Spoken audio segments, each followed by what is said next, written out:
Tariff আমরা যে অবস্থায় এখন অবস্থান করছি সেটা অত্যন্ত পজিটিভ একটা ডিরেকশন আমাদের আছে। Chittagong port is very slow, আমি বলতেই হবে। চিটাং পোর্টের পারফরমেন্স অনেক ইমপ্রুভ করতে হবে। সম্ভাবনা বলছি, আমি কি পারবো সেটা করতে?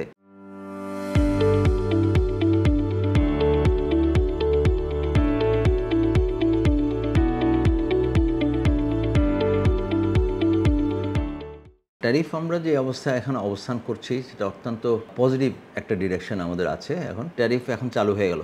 কোনটা চালু হলো 7 তারিখ থেকে আমাদের 20% ট্যারিফ, এবং আগের যে ডিউটি ছিল 16.5, তার মানে 36.5% আমরা দিচ্ছি। এখন আমরা যে অবস্থানে আসছি এটা 36% is high, but at the same time আমাদের প্রতিযোগী দেশ সবারই কিন্তু এই জোনে 36-35 এই জোনে আছে। আমাদের প্রতিযোগী আরেকজন আছে ভিয়েতনাম, দেয়ার অলসো 20%, আমরাও 20। তাহলে আমরা কিন্তু সবাই একই অবস্থানে আছি। তো আমরা কয়জনের হাতে এখন অপার সম্ভাবনা। আমরা এই পুরো এক্সপোর্ট মার্কেটটাকে এখন আমরা নিয়ন্ত্রণ করে আমরা ফিউচারে এক্সপোর্ট বাড়াতে পারবো, অ্যান্ড মেবি আমরা হয়তো দামের দিক দিয়েও কিছুটা ভালো একটা বেনিফিট আমরা অর্জন করতে পারবো ইউএস মার্কেটে। বাট আমরা বাংলাদেশ, ভিয়েতনাম, আমরা কিন্তু যথেষ্ট ইনফ্রাস্ট্রাকচার অনেক ভালো, আমরা অনেক বেটার অবস্থানে আছি, এবং as a apparel RMG manufacturing country হিসাবে আমরা অনেক স্ট্রং, আমাদের বেসটা স্ট্রং। সো অর্ডার কিন্তু আলটিমেটলি আমাদের এখানে ল্যান্ড করবে। ট্যারিফের কারণে আমেরিকান কনজিউমারদের জন্য দামটা যথেষ্ট পরিমাণ বাড়বে। দাম বেড়ে গেলে কনজাম্পশন কমে যাবে। তো আমেরিকার ডিমান্ড কিন্তু যেভাবে এখন আছে এটা কমে যাবে। এই মুহূর্তে আমরা বাংলাদেশ 9.3% আমরা আমেরিকান মার্কেট আমাদের দখলে আছে। সেই জায়গায়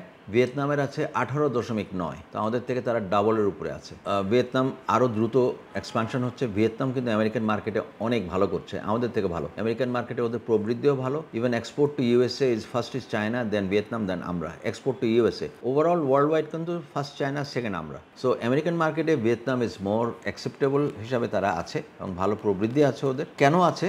এটার কারণ হচ্ছে ভিয়েতনাম কিন্তু পারফরমেন্স ফ্যাব্রিকের কাজ করে, মোর সিনথেটিক, পলিয়েস্টার, নাইলন, অথবা আমি যেটা বলি যে ম্যানমেড ফাইবার, এটাতে ভিয়েতনাম অনেক দূরে গিয়ে আছে। পলিসি চেঞ্জ করে আমাদের হয়তো কিছুটা ম্যানমেড ফাইবারে যেতে হবে, এবং সেই জায়গায় কিন্তু ব্যবসার ভলিউমও বেশি, প্রাইসও বেশি। অনেক ভালো ব্যবসা হচ্ছে ম্যানমেড ফাইবার। ম্যানমেড ফাইবারে আমরা ওভারনাইট যেতে পারবো না, আমাদের মিল ফ্যাক্টরি করতে হবে, অথবা আমাদের ইম্পোর্ট বেস তৈরি করতে হবে। অর্ডার আসলো, আমি এক্সট্রা অর্ডার করলাম, কিন্তু এই এক্সট্রা অর্ডার করতে গেলে আমার অনেকগুলো চ্যালেঞ্জের সম্মুখীন আমরা হব স্বাভাবিকভাবেই। আমার লজিস্টিক্স কেমন আছে, চিটাং পোর্ট কেমন কাজ করছে, মংলা পোর্টকে আমরা কতটুকু কাজে লাগাচ্ছি, এই সব কিছু মিলাই কিন্তু আমার logistics. Chittagong port is very slow, আমি বলতেই হবে। চিটাং পোর্টের পারফরমেন্স অনেক ইমপ্রুভ করতে হবে। একটা শিপ চিটাঙ্গে আসার পর 12 দিন পরে ওই জাহাজ ফিরে যাচ্ছে। টার্ন অ্যারাউন্ড টাইম যেটা বলে, একটা জাহাজ আসবে, কন্টেনার আনলোড করবে, চলে যাবে, এটা হচ্ছে 2 দিন। যে কোনো ইন্টারন্যাশনাল পোর্টে 2 দিনের অধিক না। এনবিআর জটিলতার কারণে এনবিআর ওদের হরতাল, ইনডেফিনিট স্ট্রাইক তারা করলো এনবিআর এর লোকেরা। এরপরে আমাদের এসএকুডা যে এই সফটওয়্যার ছিল, যেটার মাধ্যমে আমাদের এক্সপোর্টগুলো হয়, সেটা নষ্ট হয়ে গেল। সেটা আবার অনেক দিন নষ্ট ছিল। সব কিছু মিলায় মানে আমাদের লজিস্টিক্স, এই চিটাং পোর্ট, সব মিলায় আমরা চ্যালেঞ্জের সম্মুখীন। এখানে আমি মনে করি সম্ভাবনা হচ্ছে মংলা বন্দর। মংলা বন্দরকে আমাদের ইমিডিয়েটলি আমাদের এফেক্টে আনতে হবে, এবং মংলা বন্দরকে আমাদের কাজে লাগাতে হবে। আমি মনে করি মংলা বন্দর অনেক ভালো একটা সম্ভাবনা, একটা পোর্ট। এটাকে আমরা যদি আরেকটু ইনফ্রাস্ট্রাকচারে খরচ করে আরেকটু যদি একটু ফাস্টার করা যায়, Mongla is also another port, যেখানে আমরা মংলাকে আমরা কাজে লাগালে আমার মনে হয় আমরা এখানে। আরেকটা হচ্ছে আমাদের এক্সট্রা অর্ডার আসলো, আমার জ্বালানির সমস্যা। জ্বালানিতে কী অবস্থা? আমি এক্সট্রা অর্ডার করব, আমার জ্বালানি, এখানে ইলেকট্রিসিটির কোনো ঠিক নাই। ইদানিং ইলেকট্রিসিটি একটুখানি ইম্প্রুভ করেছে, এটা সত্য কথা। আর গ্যাস কিন্তু আগের মতোই, গ্যাসের সিচুয়েশন কোনো ইম্প্রুভমেন্ট নেই।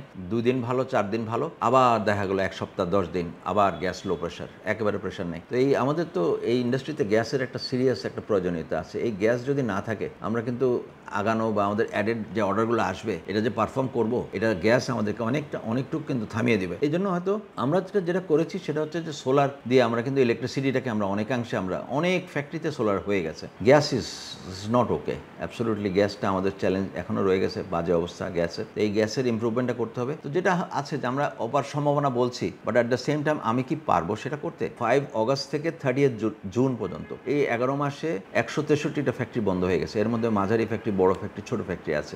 এখন যদি অর্ডার আসা শুরু করে, তাহলে সেই ফ্যাক্টরিগুলো কিন্তু চালু করা যায়, কারণ ফ্যাক্টরি তো রেডি আছে, সব কিছু রেডি আছে। তো চালু করার জন্য গভর্নমেন্টের একটু সাপোর্ট লাগবে, একটু ব্যাংকিং সাপোর্ট লাগবে। ব্যাংক যদি একটু সাহায্য করে, এই ফ্যাক্টরিগুলো ইমিডিয়েটলি কিন্তু অপারেশনে চলে আসবে।